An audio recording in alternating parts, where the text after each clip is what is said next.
They found him living in a cabin 12 miles from civilization, but the military needed him one more time. Former Marine Scout sniper Jackson Cole had walked away from combat 3 years ago, carrying wounds that nobody could see. When 18, Navy SEALs became trapped in a kill zone with no way out, the Pentagon made a desperate call to the one man who could save them. What happened next involved one rifle, impossible distances, and a reckoning that changed modern warfare forever.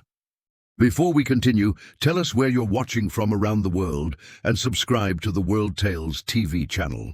But here's what. The classified after-action reports will never reveal about the man they pulled out of retirement and the 38 shots that rewrote the rules of military engagement. The Hindu Kush Mountains stretched endlessly under a blood-red sunset. Jagged peaks pierced the sky like broken teeth.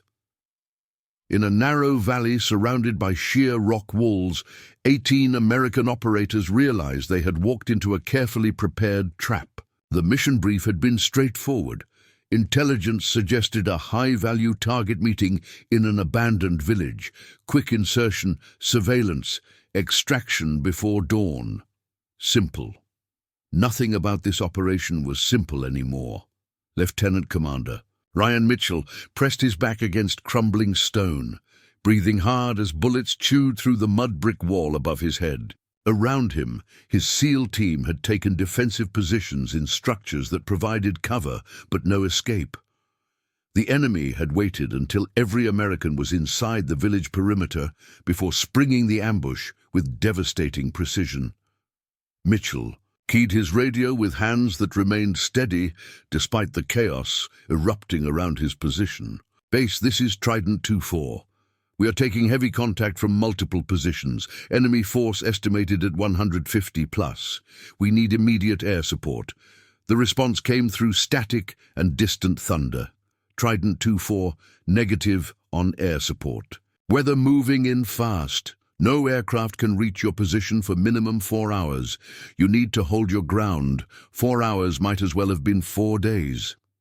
Mitchell watched his ammunition counter and did quick mental calculations that painted a grim picture. They had enough bullets for maybe 90 minutes of sustained combat. The enemy had them surrounded with superior numbers, elevated positions, and unlimited ammunition.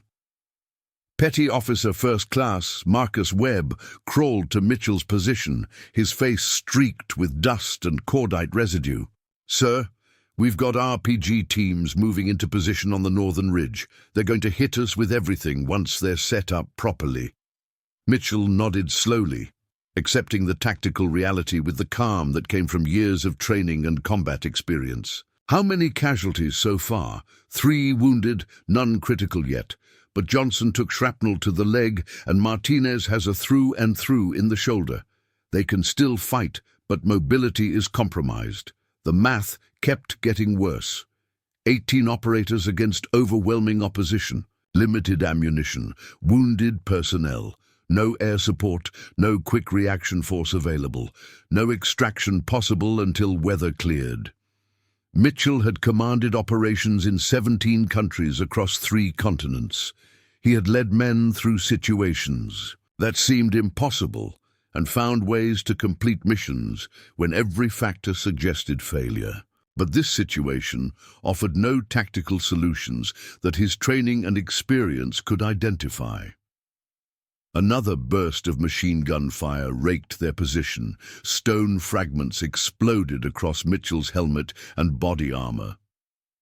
Through gaps in the broken wall, he could see enemy fighters moving with disciplined coordination, establishing interlocking fields of fire that would make any American movement suicidal. His radio crackled with transmissions from other team elements scattered throughout the village perimeter. Alpha Section pinned down heavy fire from elevated positions. Bravo requesting ammunition resupply. Charlie has visual on enemy reinforcements approaching from the east. Each transmission confirmed what Mitchell already knew. They were surrounded, outgunned, and running out of options with terrifying speed. He thought about the families waiting back home, wives and children who believed their husbands and fathers were on routine deployment. parents who had raised sons to serve their country with honor and courage. Mitchell refused to let those families receive folded flags and empty promises about sacrifice and service. There had to be a way out. There always was. He just needed to find it before mathematics and ammunition shortages made the decision for him. But as darkness began settling over the valley and enemy fire intensified with renewed aggression, Mitchell felt the cold weight of command responsibility pressing down with crushing force. 18 lives depended on decisions he was running out of time to make. 300 miles away at Forward Operating Base Lightning, Colonel Sarah Chen stood in the operations center, staring at digital displays that showed a tactical nightmare unfolding in real time. Satellite imagery revealed the SEAL team's desperate situation with brutal clarity. Red icons, representing enemy positions, surrounded the small cluster of blue friendly markers, like a noose tightening around condemned men. "We need options," she said quietly to her staff officers gathered around the illuminated table. "Someone give me something workable." Major Davis shook his head slowly. "Ma'am, we've run every scenario through tactical planning computers. The enemy has them locked down tight. Even if weather clears for helicopter insertion, we'd be sending aircraft into a shooting gallery with no suppression available." "What about artillery support?" Chen demanded. "We have howitzers that can reach that valley." "Negative, Colonel. The SEAL team is too close to enemy positions. Danger close doesn't begin to describe it. Any artillery strike risks hitting our own people." Chen clenched her jaw, forcing herself to think through options that seemed increasingly limited. She had spent 22 years in military service, working her way up through ranks that still had too few women in senior command positions. She had earned her position through competence, dedication, and an ability to make hard decisions under extreme pressure. But this decision felt different. 18 operators were dying in slow motion while she watched from safety and comfort of a climate-controlled operations center. Every training scenario and planning session had prepared her for difficult choices. None of them had prepared her for the helpless feeling of watching good people die while having no tools available to save them. Her communications officer interrupted, her thoughts with urgent tone that suggested new developments. "Colonel, we're getting a call from someone claiming to have tactical solution. He says his name is Jackson Cole, and he needs to speak with you immediately." Chen frowned in confusion. "I don't know any Jackson Cole. What unit is he calling from?" The communications officer hesitated before responding. "Ma'am, he's not calling from a military installation. The call is coming from a civilian phone line registered to a property in Montana wilderness." Chen's frown deepened. "Then why are you bothering me with this? We don't have time for random civilians offering armchair quarterback solutions to combat operations." "Ma'am, before I dismissed him, he provided authentication codes that indicate he has top-secret clearance and detailed knowledge of this specific operation. He also mentioned that you might remember him from a mission in Syria 3 years ago involving chemical weapons facility." Sarah Chen went completely still. The Syria operation remained one of the most classified missions in recent military history. Fewer than 30 people in the entire Department of Defense knew the full operational details. The fact that a civilian calling from Montana could reference it with specific details meant this person had credentials that demanded her immediate attention. "Put him through to my secure line," she ordered, "and get me his complete service record immediately." 60 seconds later, Chen was speaking to a voice she hadn't heard in 3 years, but recognized instantly. Jackson Cole had been the most gifted sniper she had ever worked with during her time commanding special operations task forces. He could put bullets through targets at distances that seemed impossible, under conditions that would make most snipers refuse to take the shot.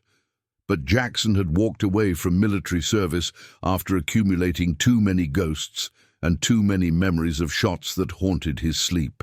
Last she had heard, he was living somewhere remote, trying to find peace that combat operations had stolen from him. "Jackson," she said carefully, "I'm surprised to hear from you." His voice came through the secure connection with same calm precision she remembered. "Colonel, I've been monitoring military communication frequencies. I heard about your SEAL team in trouble. I can help." Chen glanced at the tactical display, showing the deteriorating situation. "Jackson, I appreciate the offer, but you've been out of service for 3 years. You're also 300 miles away from the operational area. Even if I could get authorization to bring you back, there's no way to insert you into that valley before the situation resolves itself one way or another." "I'm not 300 miles away," Jackson replied with quiet confidence. "I'm 12 miles from that valley. Been living in these mountains since I left service. I know every peak, every ridge, every possible approach route better than any satellite imagery can show." Chen felt her heart rate accelerate as tactical possibilities suddenly opened where none had existed moments before. "You're saying you can reach an overwatch position that would give you clear lines of fire into that valley?" "Not just reach it, Colonel. I'm already moving. I started hiking toward the valley as soon as I heard the initial contact reports. With the right authorization and coordination, I can be in position within 90 minutes. But I need 3 things from you immediately." Chen grabbed a notepad, her mind already racing through logistics and authorization requirements. "Tell me what you need. First, I need current tactical data streamed to my satellite phone. Enemy positions, friendly locations, everything your intelligence systems can provide. Second, I need you to inform that SEAL team commander that friendly sniper support is inbound. I don't want them shooting at me when I start engaging targets. Third, I need ammunition resupply dropped at my coordinates within the next hour." Chen was already typing commands into her terminal, pulling up authorization protocols that would allow her to activate a civilian asset for combat operations. "Jackson, you understand what you're volunteering for? This isn't a sanctioned operation. If something goes wrong, the political fallout will be significant." His response came without hesitation. "Colonel, 18 operators are about to die unless someone does something impossible. I've spent 3 years trying to forget that I'm good at impossible things. Maybe this is why I ended up living in these particular mountains at this particular time." Sarah Chen made her decision with the same decisive clarity that had defined her entire military career. She would face whatever consequences came later. Right now she had 18 lives to save, and 1 man capable of saving them. "Authorization approved," she said firmly. "I'm uploading tactical data to your phone now. Ammunition resupply helicopter is spinning up and will reach your coordinates in 45 minutes. Call sign will be Raven 3. And Jackson, thank you for coming back when we needed you most." "I haven't come back, Colonel," Jackson replied quietly. "I'm just taking 1 more shot because nobody else is available. After this, I'm done forever." Chen wanted to argue, to tell him that skills like his were too valuable to waste in mountain wilderness. But she understood the cost of those skills better than most people. Jackson Cole had paid his dues in blood and nightmares. If he needed to walk away after this, she would make sure nobody tried to stop him. "Good hunting," she said simply. The line went silent as Jackson Cole disappeared into the mountains, carrying nothing but a rifle. Determination forged through years of impossible shots, and one final mission that would either save 18 lives or become his last failed attempt at redemption. Back in the trapped village, Lieutenant Commander Mitchell was running out of time and options with terrifying speed. His ammunition count showed less than 30 minutes of sustained fire remaining. 3 of his men were now wounded, reducing their effective combat strength with each passing minute. Enemy fire had intensified as darkness provided cover for more aggressive assault tactics. His radio suddenly crackled with an incoming transmission on command frequency. "Trident 2-4. This is base actual. Be advised, friendly sniper support is inbound to your location. Call sign Ghost. Estimated time to effective fire support is 90 minutes. Mitchell blinked in confusion, certain he had misheard the transmission. "Say again, base? Did you say sniper support?" "Affirmative. Trident 2-4. Ghost is a highly qualified operator with extensive experience in mountain warfare and extreme range engagements. He's moving into Overwatch position as we speak. Hold your ground and prepare to coordinate fire support when Ghost reaches effective range. Mitchell wanted to feel hope, but tactical reality made optimism difficult. A single sniper, no matter how skilled, couldn't change the fundamental mathematics of this engagement. 18 operators against overwhelming opposition. Unless this Ghost character could perform miracles, the outcome remained inevitable. He keyed his radio to address his team scattered throughout the defensive perimeter. All Trident elements, this is Trident 2-4. Command is sending sniper support. ETA 90 minutes? Until then, conserve ammunition and maintain defensive positions. We're getting out of this valley alive. Understood? Understood, sir, came the responses from team leaders, though Mitchell could hear skepticism mixed with desperate hope in their voices.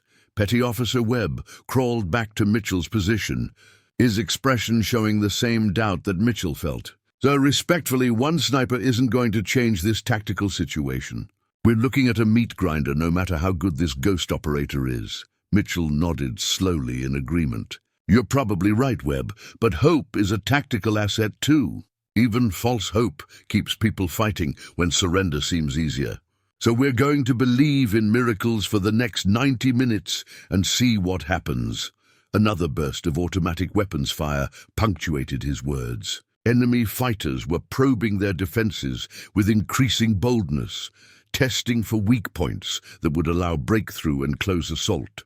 Mitchell estimated they had maybe 2 more enemy pushes before defensive perimeter collapsed entirely. He checked his watch with grim determination. 90 minutes to either salvation or final stand. Either way, Lieutenant Commander Ryan Mitchell intended to make sure every enemy fighter remembered the cost of engaging American Special Operations Forces. Above the valley, moving through darkness and mountain terrain with practiced ease that came from years of solitary existence in wilderness, Jackson Cole climbed toward destiny and ghosts he thought he had left behind 3 years ago. His satellite phone displayed real-time tactical data streaming from military satellites overhead. Red icons marking enemy positions, blue markers showing trapped SEAL team, green topographical lines revealing terrain features that most people would never notice, but that Jackson read like a familiar book written. In stone and shadow, he had walked away from this life because it had taken too much from him. Too many confirmed kills, too many faces that appeared in dreams, too many moments of being the invisible hand of death striking from distances that made him feel disconnected from humanity itself. But 18 operators were dying in a valley he could reach. He had skills that could save them. Walking away now would add 18 more ghosts to collection he already carried. At least these ghosts would haunt him for inaction rather than action. Jackson climbed faster, his breathing controlled despite exertion and altitude. His rifle, a custom-built precision instrument that had been his constant companion for 15 years, rested comfortably across his shoulders. He had maintained it obsessively during his retirement, unable to fully let go of tools that defined so much of his identity and purpose. The helicopter appeared right on schedule, hovering low to drop ammunition resupply at coordinates he had provided. Jackson secured the package quickly, loading magazines into his gear with practiced efficiency that came from muscle memory built through thousands of repetitions. His phone showed updated tactical data. The SEAL team was running out of time faster than initial estimates suggested. He needed to reach shooting position in next hour, or there would be nobody left to save. Jackson Cole increased his pace, moving through mountain darkness toward one final mission and redemption that might be impossible, but remain necessary regardless of probability of success. Behind him, the lights of civilization disappeared entirely. Ahead, only mountains, darkness, and 18 lives hanging in balance between survival and annihilation. Jackson Cole reached the ridge as the first enemy assault wave began their final push against the SEAL positions. Through his scope, he could see everything with crystal clarity. Enemy fighters moving with coordinated precision. American operators fighting desperately with dwindling ammunition. The mathematics of death playing out in real time. He settled into position among the rocks, his rifle steady on its bipod. The wind data streamed to his phone showed gusts reaching 20 miles per hour. Elevation difference of 800 meters. Temperature dropping fast. Every variable that made shooting difficult was present tonight, but Jackson had made impossible shots his entire career. Tonight would be no different. His first shot cracked through the mountain air like thunder. An enemy machine gunner dropped instantly, his weapon tumbling down the rocky slope. The valley fell silent for 3 heartbeats as both sides tried to process what just happened. Then Jackson fired again. And again. Each shot came from pure instinct, built through 15 years of pulling triggers, when everything said success was impossible. He worked methodically, identifying high-value targets through thermal imaging. Squad leaders coordinating attacks. Machine gun teams providing suppressive fire. RPG operators preparing to destroy SEAL positions. One by one, they fell. Lieutenant Commander Mitchell watched in stunned disbelief as the enemy assault collapsed like a house of cards. Whoever this ghost operator was, he possessed skills that belonged in military legend rather than real combat operations. The radio crackled with Jackson's calm voice. Trident 2-4, this is Ghost. Enemy command element is positioned on the northern ridge. Grid coordinates uploading now. Preparing to engage.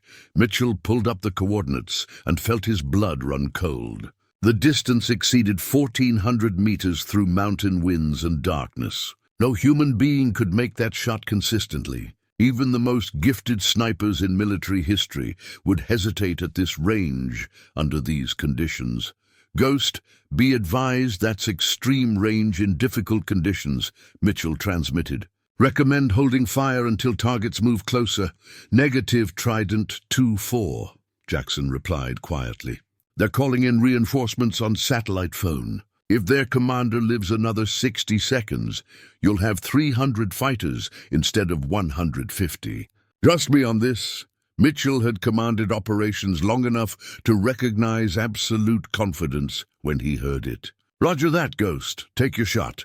Jackson Cole adjusted his scope for windage, elevation, and rotation of the Earth itself at this extreme distance. His breathing slowed to almost nothing. His heartbeat became a distant echo. The world narrowed to the space between rifle and target. He exhaled, halfway, and squeezed the trigger with pressure so gentle it seemed like the rifle fired itself. Bullet traveled for nearly 3 seconds before impact. Through his scope, Jackson watched the enemy commander drop mid-conversation, his satellite phone scattering across rocks. The fighters around him froze in confusion and growing fear. An invisible sniper who could reach them from impossible distances had just eliminated their leadership.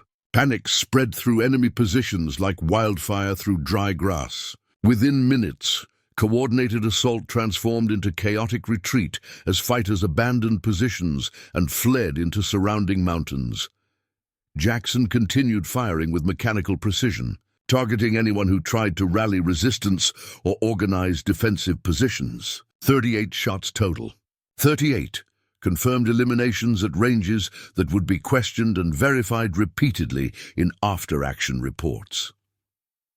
As the last enemy fighter disappeared into darkness, Jackson Cole lowered his rifle and took his first full breath in what felt like hours. His hands were rock-steady despite adrenaline and exertion. His mind was clear despite the ghosts he had just added to his collection.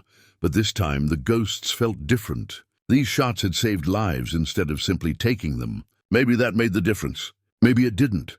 Jackson was too tired to analyze the distinction. His radio crackled with Colonel Chen's voice. Ghost, this is base actual. Extraction helicopters are inbound to SEAL team position. Outstanding work tonight. We'd like to debrief you and discuss bringing you back into active service. Jackson smiled without humor as he began packing his equipment. Negative, base actual. Mission complete. I'm heading home now. Don't call this number again. He disconnected before Chen could respond, knowing she would understand even if she didn't agree. Jackson Cole had taken his final shot. The ghosts would follow him back to his cabin in the mountains. But maybe, just maybe, 18 families would have husbands and fathers coming home because one retired sniper had been living in exactly the right mountains at exactly the right time. Dawn broke over the Hindu Kush as rescue helicopters extracted the SEAL team. Lieutenant Commander Mitchell searched the ridgeline for any sign of the man who had saved them all. But Ghost had vanished as completely as he had appeared, leaving only empty brass casings and impossible shooting as evidence he had ever existed. The official report would classify the operation and seal the records. But every operator who survived that night would remember the hidden sniper who fired from the rocks when all hope had vanished. Some skills transcend retirement. Some shots matter more than others. Jackson Cole understood that truth better than anyone. And in a cabin 12 miles from civilization, surrounded by mountains and memories, he finally found the peace that had eluded him for so long. His war was over, his final mission complete. The ghosts could rest now. So could he.